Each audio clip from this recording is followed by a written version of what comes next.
4 toxic habits that can make people lose respect for you. These aren't just harmless quirks, they're behaviors that can seriously undermine your reputation and damage your relationships. You might be thinking, come on, everyone has bad habits, and you're right. But the habits we're discussing today are particularly harmful because they strike at the core of how we interact with others. They can turn a promising friendship or professional relationship sour in no time. To give this topic a personal touch, I'm going to share some of my own experiences. Trust me, I've made plenty of mistakes along the way, and I've learned a lot from them. These stories are a bit raw and honest, but I believe sharing them will help us all grow. By recognizing and overcoming these habits, we can start living a life full of dignity and respect. We'll be drawing on the teachings of Stoicism, an ancient philosophy that offers timeless advice for living a virtuous and fulfilling life. Stoicism is about more than just enduring hardships with a stiff upper lip. It's about cultivating inner peace, integrity, and resilience. So, grab a cup of coffee, sit back, and let's dive in. Ready? Let's get into it. Habit number 1. Gossiping. Let's get real about gossiping. It's one of those habits that almost everyone indulges in, but no one wants to admit to. I used to be a huge gossip, and it took a lot of painful lessons to realize just how damaging it was. When I was in college, gossiping was practically a sport. My friends and I would sit around for hours, dissecting every little detail of other people's lives. At first it felt harmless, even fun. It made us feel connected, like we were in on some exclusive secret. But the truth is, gossiping is a toxic habit that can destroy trust and respect. Here's a story I'm not proud of. There was this girl in our group, let's call her Emily. She was a bit different, quirky, introverted, didn't always fit in. One day I found out she had a crush on a guy who was, let's say, way out of her league. Instead of keeping that information to myself, I shared it with my friends. We laughed about it, and the story spread like wildfire. It wasn't long before Emily found out what we'd been saying. The look on her face when she realized that her personal feelings had become a joke was heartbreaking. She stopped coming around, and eventually, she left the group entirely. At the time, I brushed it off, but deep down, I knew I'd crossed a line. The Stoics, like Epictetus, teach us to focus on our own character and not meddle in the affairs of others. When you gossip, you're not only wasting time, but also poisoning the well of trust. Keep silence for the most part, and speak only when you must, and then briefly. Epictetus. Gossiping erodes trust. When you engage in gossip, people start to wonder what you say about them behind their backs. It creates an environment of suspicion and betrayal. I learned this the hard way when my own words came back to haunt me. Another incident happened at my first job. I had a co-worker, let's call him John, who was incredibly diligent, but a bit of a loner. One day, I found out through the grapevine that John had a pretty serious health issue. Instead of respecting his privacy, I told a few colleagues, thinking it would make for an interesting conversation. John found out, of course. He confronted me not angrily, but with a look of deep hurt and disappointment. He told me that he trusted me with that information, thinking I would be discreet. From that day on, our working relationship was never the same. I had lost his respect and trust, and it was entirely my fault. This experience taught me a critical lesson. Respect other people's privacy. Everyone has their battles and vulnerabilities. By turning someone's personal life into fodder for conversation, you not only disrespect them, but also reveal a lack of integrity in yourself. The Stoics believed in uplifting and constructive conversations. Instead of gossiping, focus on positive dialogue that builds people up, rather than tearing them down. Remember, if someone is willing to gossip to you, they're just as likely to gossip about you. Habit number 2. Being unreliable. Let's talk about being unreliable. This one hits home for a lot of people, and it's a habit that can seriously erode respect. Reliability is foundational to any relationship, whether personal or professional. If people can't count on you, they'll quickly lose respect for you. I've got a personal story about this. In my early 20s, I was known among my friends as the flaky one. I would make plans, and then cancel last minute or just not show up at all. I thought it was no big deal. Life is busy, right? But one incident really opened my eyes. A close friend of mine, Sarah, was throwing a birthday party. She had gone all out, planning for weeks, organizing every detail. I promised I'd be there, but on the day of the party, I got caught up in something else and decided not to go. I didn't even bother to let her know until hours after the event had started.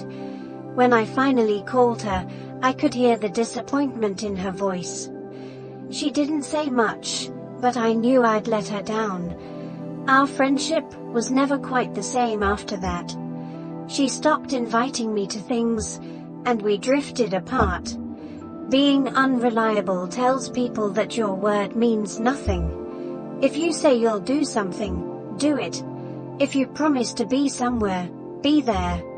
It's about showing that you respect other people's time and effort. Another example is from my professional life. Early in my career, I had a habit of overcommitting and under-delivering.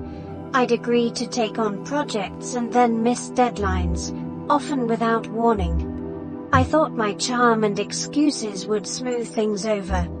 But my boss wasn't amused. During a performance review, she laid it out bluntly. Your work is good when you do it, but your lack of reliability is a problem. People don't know if they can count on you. It was a harsh wake-up call. Reliability isn't just about showing up, it's about consistency and integrity. When you commit to something, you're putting your reputation on the line. Every time you flake out, you chip away at the trust others have in you. So, how do we fix this? First, be honest with yourself about what you can and can't do. Don't overcommit. If you make a promise, keep it. Communicate proactively if something comes up and you can't follow through. Show that you value other people's time as much as your own. By being reliable, you earn the respect and trust of those around you. It's a simple but powerful way to strengthen your relationships and build a solid reputation. Habit number 3. Interrupting others. This one is controversial because so many people do it without even realizing it. But let's be real, constantly interrupting others is a huge sign of disrespect. It says, what I have to say is more important than what you're saying. It's a habit that not only frustrates people, but also makes them feel undervalued and unheard. I used to be a chronic interrupter. I thought it showed enthusiasm and intelligence, but in reality, it showed a lack of respect and patience. Here's a personal story that drove this point home for me. In one of my early jobs, I was part of a team that had weekly brainstorming sessions. I was eager to impress, so I'd constantly jump in with my ideas, often cutting people off mid-sentence. I thought I was being proactive, but my co-workers saw it differently. One day during a particularly intense meeting, My manager stopped the discussion and addressed me directly. "You need to let people finish their thoughts," she said bluntly. "You're not listening. You're just waiting for your turn to speak." I was embarrassed, but it didn't end there. After the meeting, a colleague pulled me aside and said, "Do you even realize how dismissive you come across? It's like you think your ideas are the only ones that matter."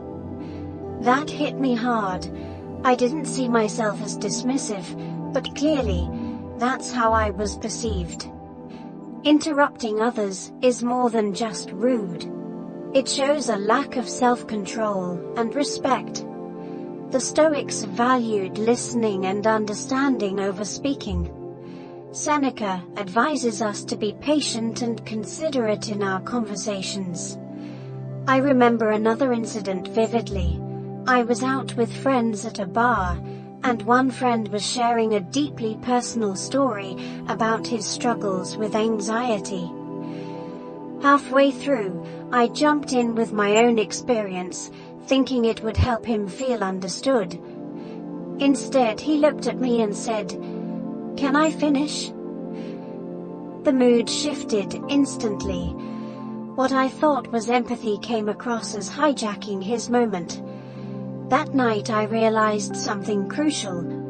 Listening is more than just hearing words. It's about being present and allowing others to express themselves fully. By interrupting, I was undermining that process, making it about me rather than them. To break this habit, practice active listening. When someone is speaking, really listen. Don't just wait for your turn to talk. Give them the space to express their thoughts completely before you respond. It's a simple but powerful way to show respect and build stronger connections. Remember, interrupting signals that you think your words are more important than theirs. It's about valuing others' contributions and fostering an environment of mutual respect. The next time you're in a conversation, challenge yourself to truly listen. You might be surprised at how much more you learn and how much more respect you earn. Habit number 4. Complaining. Complaining is a habit that's not only annoying, but also deeply corrosive. It's one thing to vent occasionally, but constant complaining can turn you into a negative force that people want to avoid. This habit can drain your energy and the energy of those around you, leading to lost respect and damaged relationships. I used to be a chronic complainer. I thought it was a way to bond with people, to find common ground over shared grievances. But it didn't take long for me to realize how destructive this habit was. Let me share a personal story. A few years ago, I worked at a job that I found incredibly frustrating. The workload was heavy, the management was disorganized, and I felt undervalued. Instead of looking for solutions or ways to improve the situation, I complained constantly to anyone who would listen. My co-workers, my friends, even my family, they all heard about my endless grievances. At first, people were sympathetic. They'd nod and agree, offering their own complaints as a form of solidarity. But as time went on, I noticed a shift. People started avoiding me, conversations grew shorter, and I wasn't invited to after-work hangouts as often. The final straw came when a close friend told me, "I love you, but you're becoming really negative. It's exhausting to be around you." The Stoics believed in focusing on what we can control and accepting what we cannot. Complaining constantly keeps you fixated on the negative, which not only affects your mindset, but also how others perceive you.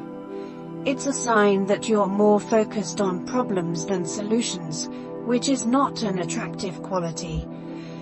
Another experience that drove this home was during a group project in college. One of my teammates, let's call him Mike, was a relentless complainer. Every meeting, he'd go on about how unfair the workload was, how incompetent the professor was, and how pointless the project seemed. His negativity was contagious, and soon the entire team's morale plummeted. We were all fed up and just wanted to get the project over with, rather than putting in our best effort. Seeing this from another perspective was eye-opening. It made me realize how my own complaining had likely affected those around me in similar ways.